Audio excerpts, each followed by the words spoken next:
On this video, I'm going to be ranking my top 10 point guards in the NBA in 2021. Now listen, this right here is an extremely tough list, as this year has one of the deepest years we've ever seen at the point guard position. I mean, think about some of the guys who are on the honorable mention list that didn't even crack the top 10. You're talking about guys like Colin Sexton, who's had a breakout season. You got guys like John Wall, who has almost resurrected his entire career after the injury. You got guys like Drew Holiday, who's playing well this year. Even a Jamal Murray, who last year in the bubble had an amazing run.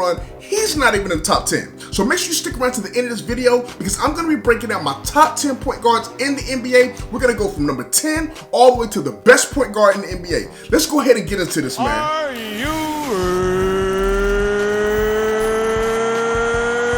ready? Welcome back to Journey of a Ballaholic, the best talk show for basketball addicts. I'm your host, General Ballaholic. Now, if you're new on this channel here, you're going to be getting my passionate and in-depth analysis on the hottest NBA and college basketball topics. Listen, I'm a ballaholic. I'm absolutely addicted to basketball. And just like everybody, I've got my own opinions. But if you like opinions that are backed by facts, go ahead and hit that like button. Make sure you subscribe to the channel, but also be sure that you hit that bell notification and turn it on to all notifications.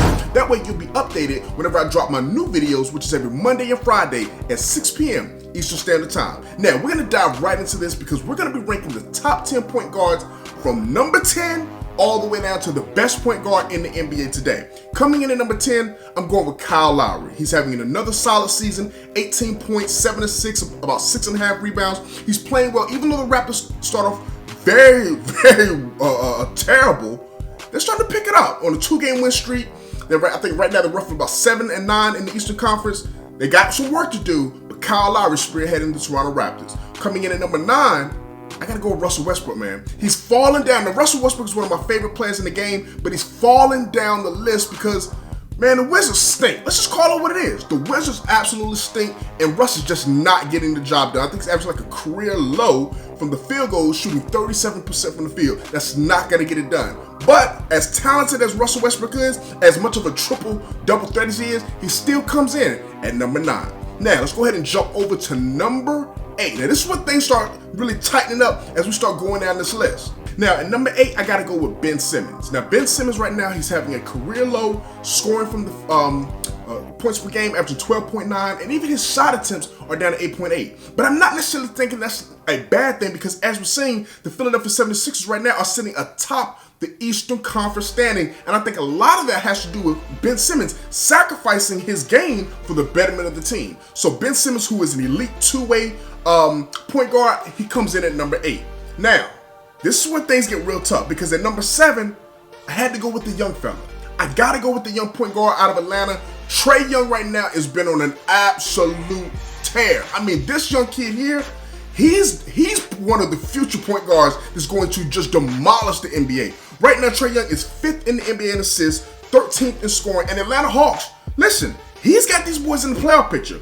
8-8 right now, and they're playing amazing, entertaining basketball. So right now, I got Trae Young at number 7. Now, coming in at number 6, this right here, it shouldn't be tough to understand why this man is here. Despite his stats, I got Chris Paul coming in at number 6. Chris Paul's stats are not what they used to be. He's no longer in the MVP runnings. He's no longer putting up the big scoring stats like he used to do when he was with the Hornets. And his assists are not even as high as he used to be when he was in his Clipper days. But Chris Paul is the quintessential leader, the quintessential floor general, and he showed last year at OKC, helping get them into the playoff picture, and now going to a lottery team is in the Phoenix Suns, and now these guys are in the playoff picture. You gotta give credit to Chris Paul, so he comes in at number 6. Okay, so now we're down to the top 5 point guards in the NBA, and this right here will be getting to the cream of the crop.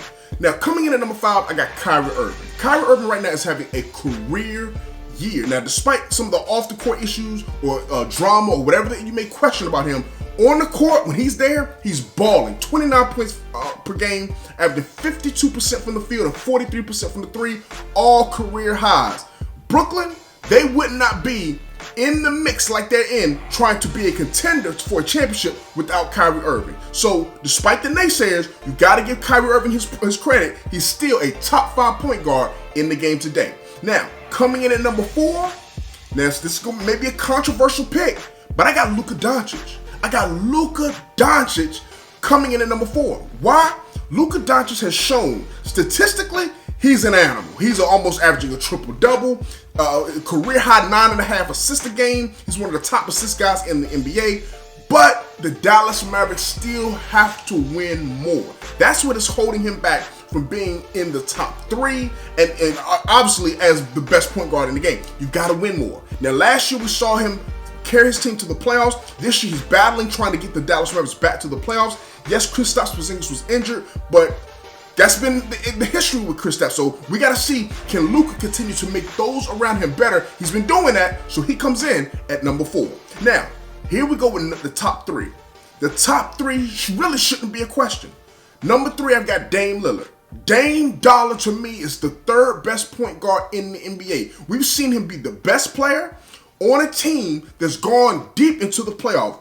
Unlike what we've seen with Luka Doncic, we've seen Dame Lillard do that. So that's why I put Dame above Luka. Dame took the Portland Trail Blazers to the Western Conference Finals just a couple years ago. So not only does Dame have one of the deepest ranges of all point guards in the NBA and NBA history, that the clutchness that we've seen from Dame Dollar, it's unquestionable. So Dame Lillard comes in at number 3. Now, that may surprise you as far as who's number 3, who's number 2, but it shouldn't be. When I really break these things for the last 2 point guards, it's gonna make a lot of sense to you. Coming in at number 2, I got the babyface assassin, man. I got the babyface assassin Steph Curry as the 2nd best point guard in the NBA. His resume speaks for itself. 2-time MVP, and despite not having Kevin Durant anymore, despite Klay Thompson being out with injuries, despite having a young core around him, he's got Golden State in the mix. They're not in the playoff picture as of today, but they're in the mix to be a top 8 seed in the Western Conference. Listen, Curry's doing his job. He's in my opinion, he's the greatest shooter of all time, regardless of position. And he just passed Reggie Miller for 2nd all-time on the three-point made list. Right now, he comes in at number 2 for me. So you may be asking, if Steph Curry, the babyface assassin, is number 2, and if Dame Lillard's number 3, and if Luka's number 4, who could be number 1? I'm glad you stuck around to the end. The best point guard in the NBA, with it should not be questioned, is LeBron James. Now, I know what you may be saying, but LeBron's not a point guard. He's a small forward. No, sir. LeBron James, as of last year, officially switched his position to the point guard position. Look it up. LeBron is running the point. Yes, they brought in Dennis Schroeder, but LeBron handles the ball on the Lakers more than anybody else. He's the point guard. He's the true definition of what a point guard is. He's Magic Johnson-esque.